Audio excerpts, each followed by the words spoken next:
एक 30 साल का लड़का पिछले 15 महीनों से जेल के अंदर बंद है। उसके ऊपर आरोप है कि उस लड़के ने अपनी ही मामा की लड़की यानी अपनी बहन के साथ में दरिंदगी की है और उसे 7 महीने की गर्भवती किया है।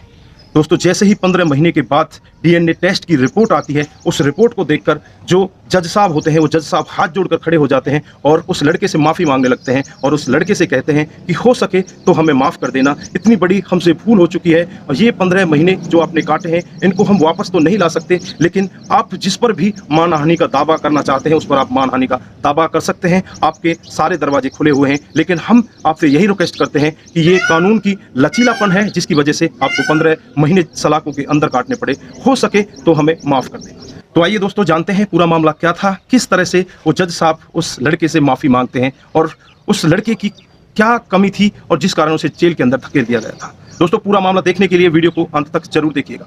नमस्कार, जय हिंद। आप देख रहे हैं एपीएच न्यूज़ राहुल रावत के साथ। तो दोस्तों, आज की जो मैं हकीकत की कहानी बताने जा रहा हूं, ये हकीकत की कहानी राजस्थान में एक जिला पड़ता है उदयपुर और वहीं का एक थाना क्षेत्र है नाई थाना क्षेत्र। दोस्तों, ये नाई थाना क्षेत्र की सितंबर 2020 का वाकया है।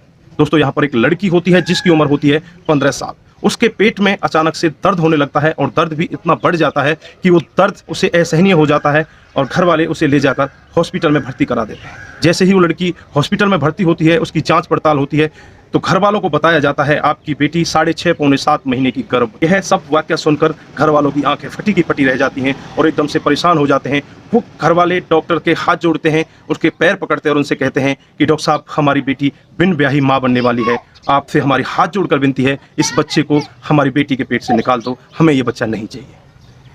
दोस्तों, डॉक्टर साहब उन्हें कहते हैं कि ये असंभव है क्योंकि बच्चे की उम्र अब बहुत ज़्यादा हो चुकी है। अगर हमने ऐसा किया तो या तो लड़की की मौत होगी या बच्चे की मौत होगी, हम ये ऐसा नहीं कर सकते, अब ऐसा कोई उपाय नहीं है और ऐसा कुछ भी नहीं हो सकता। दोस्तों, घर वाले इतने घबरा जाते हैं, वो नज़दीकी नाई पुलिस स्टेशन में पहुंच जाते हैं और वहाँ अज्ञात व्यक्ति के खिलाफ मामला दर्ज करा दिया जाता है। दोस्तों, लड़की से बहुत बारीकी से पूछताछ की जाती है, पुलिस वाले भी उससे पूछताछ करते हैं, घर वाले भी पूछताछ करते हैं, लेकिन लड़की किसी का खुलासा नहीं करती। लड़की कुछ नहीं बोलती, वो नहीं बताती कि इस लड़की के पेट में जो बच्चा पल रहा है वो किसका है। दोस्तों, घर वाले उस लड़की को घर ले आते हैं और वो लड़की ऐसी हो जाती है, वो खाना पीना तक छोड़ देती है और 2 महीने ऐसे ही बीत जाते हैं और 2 महीने के अंतराल में वो लड़की बहुत कमज़ोर हो जाती है। घर वाले, उसकी माँ बार बार उससे पूछताछ करती है लेकिन वो कुछ भी नहीं बताती। 2 महीने के बाद फिर उसके पेट में दर्द होता है, फिर दोबारा उसे हॉस्पिटल लाया जाता है, वहाँ पर एक स्वस्थ बच्चे को वो जन्म देती है। जन्म देने के बाद फिर उसकी माँ उससे फिर पूछताछ करती है, उसे तमाम तरह की कस्में देती है और तब वो लड़की एक खुलासा करती है। वो कहती है कि माँ, तुम उसे मारोगी तो नहीं, उसके साथ में कुछ करोगी तो नहीं। वो माँ कहती है कि बेटा, हम कुछ नहीं करेंगे, तुम बस एक बार उसका नाम बताओ। तो लड़की बहुत ही बड़ा खुलासा करती है। वो कहती है कि मेरी बुआ का लड़का मेरे साथ में 6 महीने से दरिंदगी कर रहा है और उसी का ये बच्चा मेरे पेट में पल रहा है। दोस्तों, घर वाले बिना कुछ सोचे समझे नाई पुलिस स्टेशन में पहुंच जाते हैं। वहां जाकर और उस लड़के के खिलाफ मामला दर्ज करा देते हैं। पहले मामला तो दर्ज हुआ पड़ा होता है अज्ञात के खिलाफ, अब जानकारी के अनुसार अपने ही भांजे के खिलाफ मामला दर्ज करा दिया जाता है।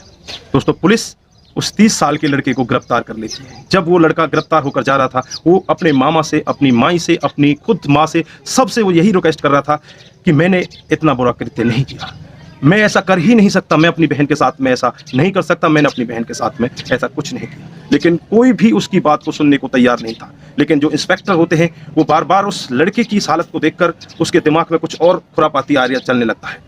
वो सोचने लगते हैं कि कहीं इस लड़के की बात में कुछ सच्चाई ना हो। वो उस बच्चे का भी डीएनए टेस्ट लेते हैं और कुछ सैंपल उस लड़के के भी लेते हैं और उन्हें जाँच के लिए भेज दिया जाता है।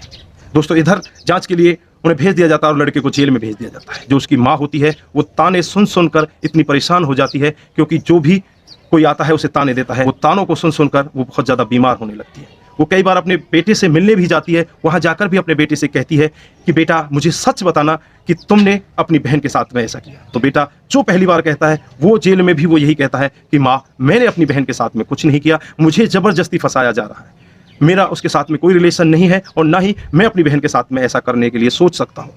दोस्तों, वो लड़का बार बार अपने नाना के घर आया करता था, वहाँ भी कुछ दिन रह जाया करता था, कुछ दिन अपने गांव में रह जाया करता था। वो पढ़ाई कर रहा था, वो कुछ अच्छा बनना चाहता था, लेकिन वो बनना कुछ चाहता था लेकिन पहुँच जाता है वो जेल में। दोस्तों, ऐसे ही समय बीतता रहता है। धीरे धीरे उसकी जो माँ होती है वो बहुत ज़्यादा बीमार होने लगती है और ऐसा टाइम आ जाता है कि उसकी माँ बिल्कुल खाट में टिक जाती है।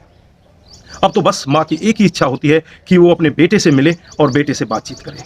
वो पुलिस वालों से भी रिक्वेस्ट करती है, घर वालों से भी रिक्वेस्ट करती है, सबसे रिक्वेस्ट करती है कि एक बार मेरे बेटे को मेरे से मिला दो, मुझे मेरे बेटे से मिलना है।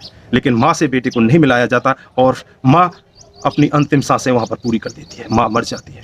ना तो बेटा माँ से मिल पाता है और ना ही उसके अंतिम क्रियाक्रम में शामिल हो पाता है, क्योंकि उसके ऊपर केस ही ऐसा होता है।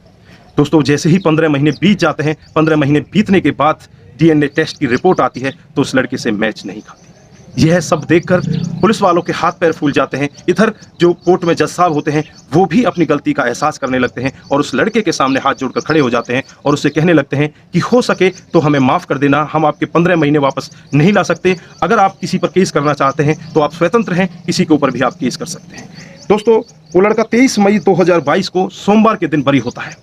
दोस्तों, वो ना तो अपने घर जाता और ना ही अपने मामा के घर जाता। वो रास्ते में पहुंचता है तो एक जगह बैठकर वो जोर जोर से फूट फूट कर रोने लगता है और कहने लगता है कि मुझे मेरे 15 महीने जाने का गम नहीं है, मुझे गम है तो मेरी माँ का है। अगर कोई मेरे को दे सकता है तो मेरी माँ को वापस दे दे। दोस्तों, वहां पर जो भी लोग उस लड़के की बात को सुन रहे होते हैं उनकी आंखों में भी आंसू आ जाते हैं, वो भी रोने लगते हैं उसकी कहानी को सुन। दोस्तों, उस लड़के के साथ में एक ऐसी वारदात हो जाती है जिसका उसने कुछ किया भी नहीं, उसको 15 महीने उसकी सजा भुगतनी पड़ती है। हालांकि ना तो पुलिस ही अब जांच करने की कोशिश कर रही है, ना ही कोर्ट ने इसको जानने की कोशिश की कि वो लड़का है तो किसका है, जो उस लड़की ने इतना बड़ा झूठ बोला, किसको बचाने के लिए झूठ बोला। दोस्तों, नाई थाने के SHO हैं साबिर अली, उनसे बात करने पर पता चलता है, वो कहते हैं अगर कोर्ट का कोई आदेश आए तो इस में आगे कार्रवाई की जा सकेगी, आगे इसमें पता लगाया जा सकेगा। ना तो घर वाले ही इसमें कुछ दिलचस्पी दिखा रहे हैं, ना ही कोर्ट इसमें कोई दिलचस्पी दिखा रहा है, तो हम इस पर कार्रवाई नहीं कर सकते, हमारे हाथ बंधे हुए हैं। तो दोस्तों, यहाँ पर आप क्या कहना चाहेंगे? ऐसे भी कृत्य इस जहां में हो जाते हैं, जो लोग ऐसे कृत्य को करते हैं वो तो बच जाते हैं, लेकिन इस भाई ने, इस भुआ के लड़के ने ऐसा कुछ किया ही नहीं और उसे 15 महीने की सजा हो जाती है। दोस्तों, आप क्या कहना चाहेंगे ऐसे कृत्य के बारे में? वो खुद 15 महीने के अंतर में अपनी माँ को भी खो देता है, अब अकेला अपने घर में रह जाता है। उस लड़के का मानसिक संतुलन कैसा होगा, उसकी मानसिक स्थिति कैसी होगी? जो कुछ बनना चाहता था, कुछ करना चाहता था, लेकिन उसे एक झूठे केस में फंसा दिया जाता है। ना तो मामा पक्ष कुछ कर पाता है और ना ही उसका घर वाला पक्ष कुछ कर पाता है, वो बेचारा अकेला ऐसे ही रह जाता है। तो दोस्तों, आपकी क्या राय है? जो भी आपकी राय है दोस्तों, एक बार कमेंट बॉक्स में जरूर शेयर करिएगा। दोस्तों, इस कहानी को सुनाने का हमारा उद्देश्य किसी को बरगलाना या किसी पर भी किसी प्रकार का दबाव बनाना नहीं है।